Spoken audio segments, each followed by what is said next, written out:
Section 5.5 is titled Solving Multi-Step Equations or Inequalities. And what we're going to look at today are just a handful of examples. They could be equations and they could be inequalities. Remember, solving those two things are very similar. Just with an inequality, if you ever multiply or divide by a negative, you have to flip your symbol. So let's solve the equation and then check your solution. So here we have an equation where we have the distributive property on the left-hand side that we need to take care of before we can do any adding or subtracting.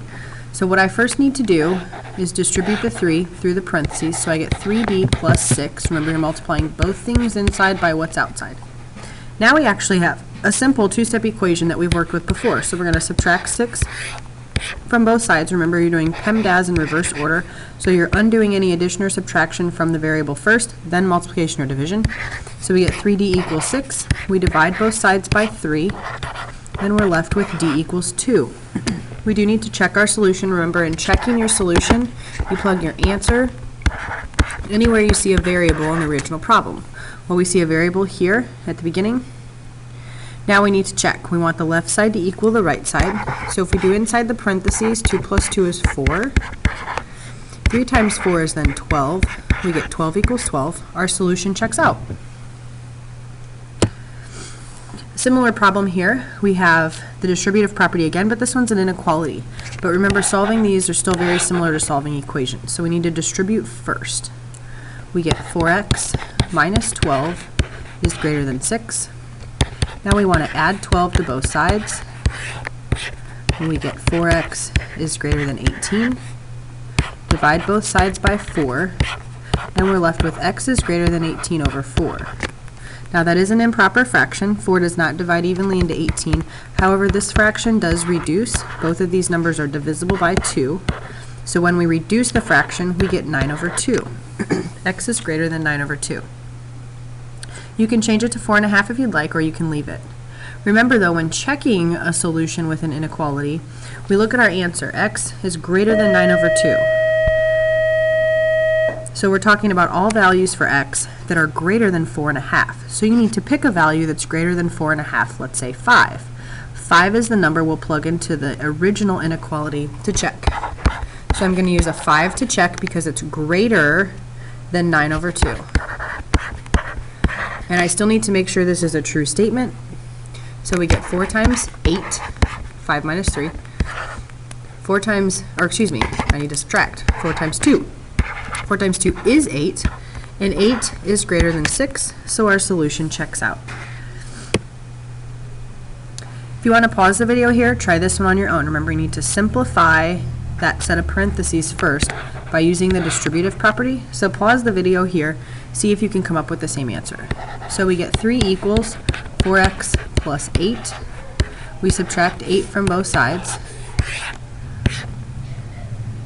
3 minus 8 is a negative 5 equals 4x. We divide both sides by 4, and we get that x is equal to negative 5 over 4.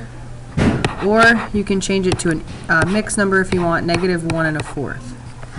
I'll leave it as the improper fraction because I think it's less work.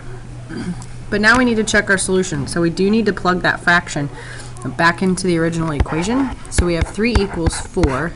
And then in parentheses, we're going to put a negative 5 over 4 plus 2. Now, you could try to simplify inside the parenthesis first, but it's actually easier here if we go ahead and distribute that 4 through. Remember, you can use the distributive property, or you can simplify inside the parentheses first. But what happens when you multiply that inside fraction by the 4 is that those 4's cancel, and you get negative 5. And that's because, let me show you some side work here. When you're multiplying a fraction by a whole number, remember, we can put the whole number over 1. Then you just multiply across the top and multiply across the bottom. Negative 20 over 4 simplifies to negative 5. 4 times 2 is 8. So we get 3 equals negative 5 plus 8 is 3. So our solution checks out again. Hopefully you got the right answer on that last one, but if you didn't, you can see where you went wrong. Here's example 4. If you'd like, you can try this one on your own as well, so pause the video here and see if you can get the right answer. So if you want to pause the video here and try to solve this one on your own. But we're going to distribute again. 4b minus 12 less than or equal to 72. Now we want to add 12 to both sides. Trying to get that variable by itself. 4b less than or equal to 72 plus 12 is 84. Now we divide both sides by 4. And we get b is less than or equal to 21. Now again, we want to check our solution, but remember with the inequalities, we don't want to use 21. We want to use a number that's less than or equal to 21. And actually in this case we could use 21, but I'm going to pick something smaller than 21, and I'm going to pick something really easy. I'm going to pick 0. You can pick anything. You can pick 20, you could pick 10.5, you could pick negative 100, because all of those numbers are less than 21. So we get 4 times negative 3, less than or equal to 72. And then you're asking yourself, is negative 12 less than or equal to 72? And it is. So then we know that our solution is correct. Here's one a little more difficult, because now we have the distributive property on both sides. So we need to make sure we are distributing on both sides before we try to solve the equation. So 4x plus 20 equals 6x plus 12. Remember, the distributive property are multiplying everything inside times the number outside. Now this is our multi-step equation that we were working on the other day. We're going to subtract the smaller variable over to the side with the larger variable, and remember that's just because I don't like to deal with negatives, or I would prefer not to. Bring the 20 down, bring the equal sign down. 6x minus 4x is 2x. Bring the 12 down. Now we're going to subtract 12 from both sides. 20 minus 12 is 8. 8 equals 2x. Divide both sides by 2, and x equals 4. Now we want to plug this solution in so that we can check. And this one's going to be a little more complicated because we need to plug the 4 into both places where we see the x, on the left side and on the right side. So notice I've substituted here and here with a 4 and a 4. So now we need to clean up both sides and see if the left side equals the right side. So we have 4 times 9. And here we have 3 times. We have to do 2 times 4 first. We're inside the parenthesis, multiplication before addition. So 8 plus 4 is 12.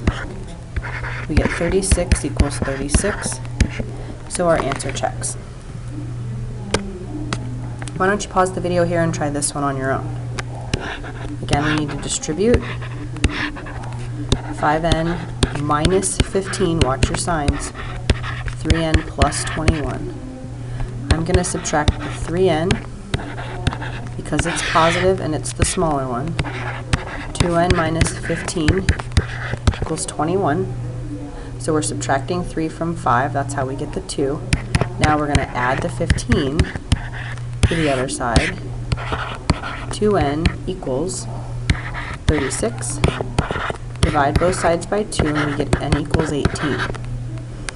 Again, on the check for this one, we have 18 minus 3, and we have 18 plus 7. 18 minus 3 is 15, so we have 5 times 15. 18 plus 7 is 25, so we have 3 times 25. So we get 75 equals 75. Excuse me, so our solution checks. Another example, we've got an inequality now, but notice we have variables on both sides. So we have 5a minus 8, nothing on the left changes, but I distribute on the right, and I get 4a minus 12. I'm going to subtract the 4a over to the left, because that's going to give me a positive 1a or just a. So a minus 8 greater than or equal to negative 12. I'm going to add 8 to both sides to get the a by itself. Negative 12 plus 8 is negative 4. So my answer here says all values or all numbers greater than or equal to negative 4. I'm going to pick a really easy one again. 0 is greater than negative 4, so I'm going to pick 0 to do my check. So we get 0 minus 8 greater than equal to 4 times negative 3. 0 minus 8 is negative 8. 4 times negative 3 is negative 12. Negative 8 is greater than or equal to negative 12. Remember, with negative numbers, the smaller number is actually larger because it's less negative. So lots of examples today. I really want to make sure you're practicing this. So let's distribute negative 2k minus 2. Pay attention to that sign. Negative 2 is less than 5, so I'm going to add 2k to both sides. Notice I'm adding it to the k term on the other side. I get negative 2 is less than negative 16 plus 7k. I want to add 16 back the other way. So I get 14 is less than 7k. Divide both sides by 7. And I get 2 is less than k. But remember, I want to write it with the variable on the left. So I want to write k is greater than 2. When you rewrite an inequality to flip it, when you rewrite the inequality to flip it, you also have to flip the symbol.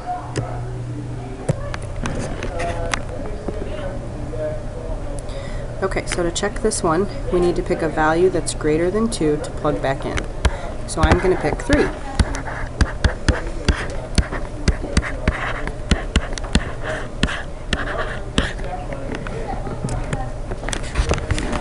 So on the left-hand side, we have negative 2 times 4, and on the right-hand side, we have negative 16 plus 15.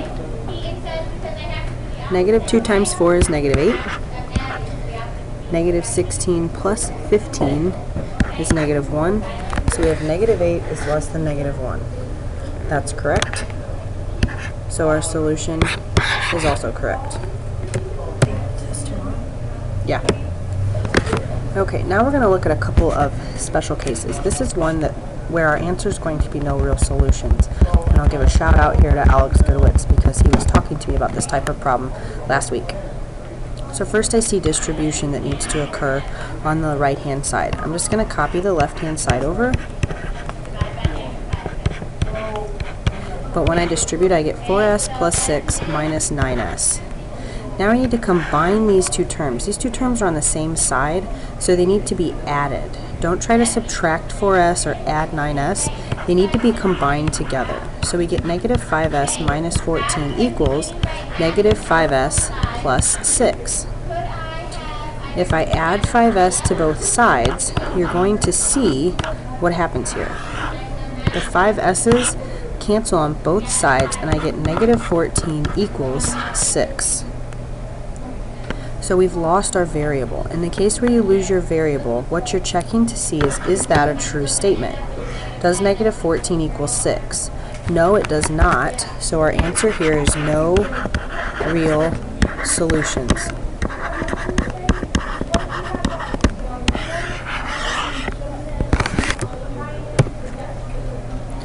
Finally, for the last example, another special case, but this is the opposite. This is all real solutions. So again, I want to distribute, I want to try to solve it just like I've tried to solve every equation so far.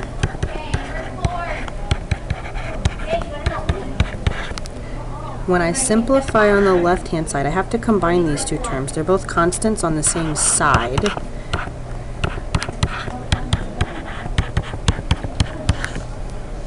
And you'll see I have the exact same thing on the left and right.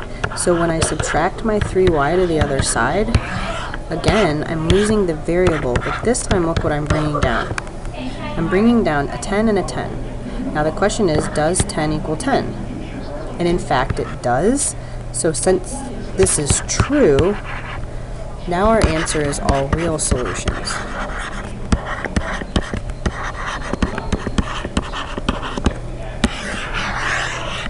So when what you're left with is true, if the variable cancels, we say all real solutions, or going back, if what you're left with is false, then we say no real solutions. That means there's no value you could plug in for s that would make the left side equal to the right side.